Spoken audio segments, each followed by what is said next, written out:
Masih di Fakta 62, Good People, profesi sebagai perias jenazah bukanlah profesi sembarangan. Butuh hati yang tulus dan keberanian serta keterampilan yang mumpuni. Karena di tangan merekalah tampilan terakhir jenazah jadi kenangan indah untuk keluarga dan kerabatnya. Berikut kisah suka dukanya menjadi perias jenazah.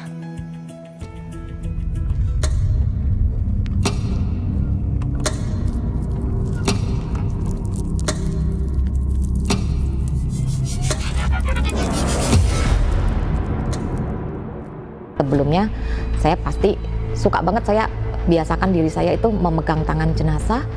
Saya minta izin karena dia yang punya raganya ya, meskipun dia udah meninggal, tapi saya percaya saya masih menghormatin dia gitu loh. Jadi saya minta izin, Kak, atau Oma atau Tante atau Om, permisi ya, saya mau merias gitu kan, izinkan saya mau merias, saya mau bikin Tante, Om, Oma menjadi sempurna. Nama Juliawati, seringnya dipanggil Julia. Profesi saya sebagai perias jenazah.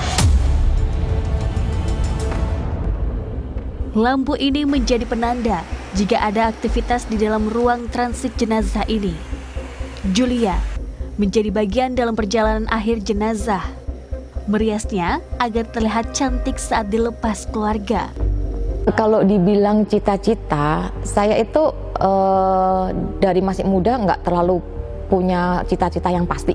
Yang penting itu saya suka melayanin dan saya ingin terlibat di dalam pelayanan yang melayani banyak orang. Begitu anak saya udah menginjak usia sekolah, saya stop dulu karena saya mau fokus ke anak. Saya ingin membesarkan anak dengan tangan saya sendiri.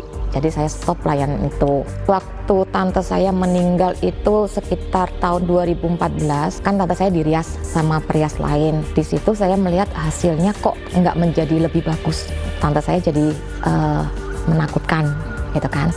Nah di situ hati saya tuh seperti gini, Tuhan, kalau suatu saat saya diizinkan, saya ingin jadi perias jenazah.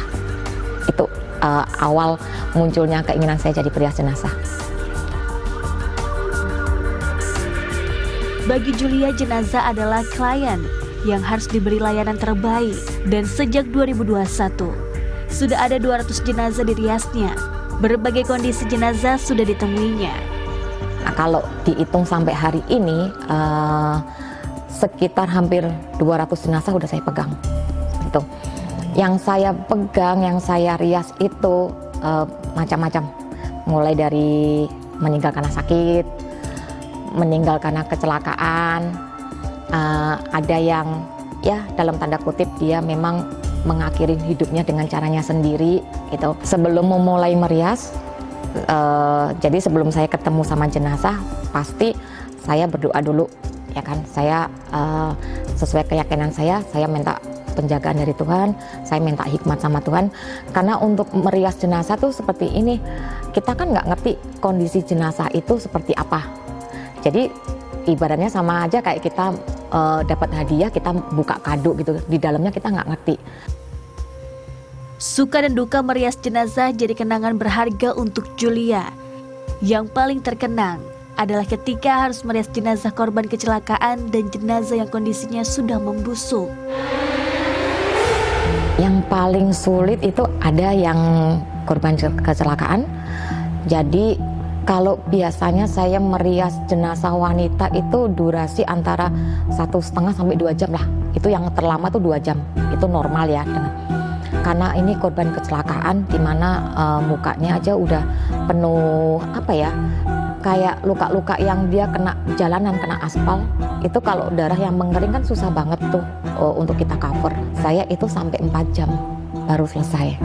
Nah, kalau pembusukan itu susahnya apa, Kak? Susahnya itu kalau saya mengaplikasikan foundation, itu kan pasti ada penekanan-penekanan seperti itu. Nah, karena kondisinya itu udah ada pembusukan, ada pendarahan di dalam. Kalau saya tekan kencang, itu pasti keluar darah. Yang orang sebut tuh seperti ini, ucapan terima kasih dari jenazah. Itu saya pernah mengalami seperti ini. Jadi waktu itu 11:30, saya lagi ngedit jenazah yang saya rias saat itu. Habis itu tiba-tiba pintu kamar tuh terbuka tuh gini. Anak saya bilang, itu kebetulan aja gitu kan. Enggak, saya bilang nggak kebetulan karena udah kekunci dan itu bunyi handle-nya sampai bunyi ceklek Ya udah saya cuma noleh, maksudnya udahlah jangan ganggu gitu kan. Terus ada lagi kejadian berapa minggu berikutnya itu habis mandi, saya datang tuh pasti mandi. Terus handuk itu saya taruh di belakang pintu kamar saya.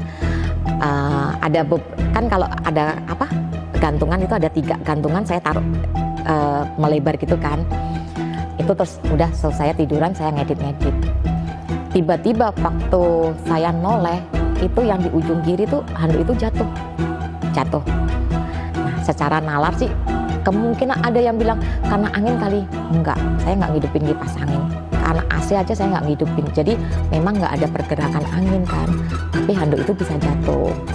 Udah, nah saya tuh kan terkadang hal seperti itu kadang saya oke lah tulis gitu kan di Instagram. Terus ada yang bilang, Kak itu jenazahnya lagi ngasih apa ya, seperti ucapan terima kasih ke kakak, ngasih tanda seperti itu. Oh oke lah, baiklah, saya bilang gitu. Kebanyakan gini, supaya momen terakhir itu terlihat bagus. Misalnya ya korban kecelakaan, untuk didokumentasikan dengan kondisi kecelakaan itu sebelum dirias ya. Terus dibuat kenang-kenangan yang akan dilihat setahun, 2 tahun atau 10 tahun lagi, pasti serem kan. Nah dengan dirias itu kan jadi sempurna, jadi cantik. Dilihatnya itu nggak seperti jenazah, seperti keluarga yang habis misalnya pergi ke pesta terus dia tidur. Jadi memori yang diingat keluarga itu indah. Jadi keluarga kalau kenapa kepengen dirias, karena dia kepengen dapat memori terakhir jenazah itu yang indah, yang bukan menakutkan. Julia mematok harga 1 hingga 2 juta rupiah setiap merias jenazah. Meski begitu, ia bersedia merias tanpa bayaran jika keluarga almarhum berasal dari keluarga tidak mampu. Baginya, merias jenazah adalah profesi yang bersifat melayani. Urusan materi bukan yang utama. Isa Ansyari melaporkan untuk NET.